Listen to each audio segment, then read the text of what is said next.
भक्तपुर 2 मा महेश बस्नेतकी राजीव खत्री। चुनावको मिति नजिकै गर्दा झापा 5 पछि सबैको चासोको क्षेत्र रहेको क्षेत्र हो भक्तपुर क्षेत्र नम्बर 2। यस क्षेत्रमा नेकपा एमालेका सचिव महेश बस्नेत र रासोपाका राजीव खत्री बीच कडा प्रतिस्पर्धा हुने देखिन्छ। पछिल्लो समय जेन्जी आन्दोलनपछि नेकपा एमालेका साथै केपी शर्मा ओलीका बलियो खम्बाका रूपमा उभिएका बस्नेतले अघिल्लो निर्वाचनमा नेपाली काङ्ग्रेसका दुर्लभ थापासँग भोगेको पराजयलाई विजयमा बदल्न सक्छन् या पहिलेको जस्तै उनले हार बिहोर्नु पर्ला। भक्तपुर क्षेत्र नम्बर 2 का अधिकांश क्षेत्रमा महेश बस्नेतले गरेको विकासलाई नकार्न सकिँदैन।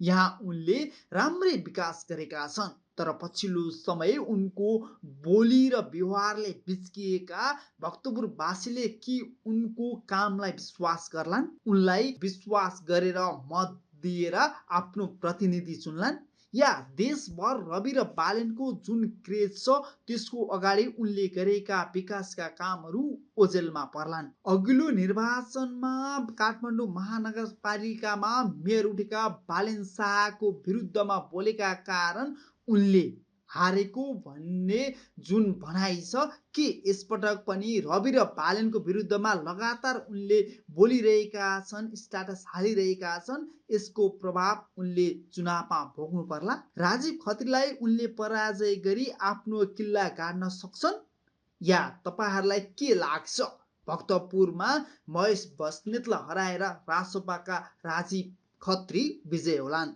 तपाईहरूलाई लागेका कुराहरू तलको कमेन्ट बक्समा कमेन्ट गर्न नबिर्सनुहोला।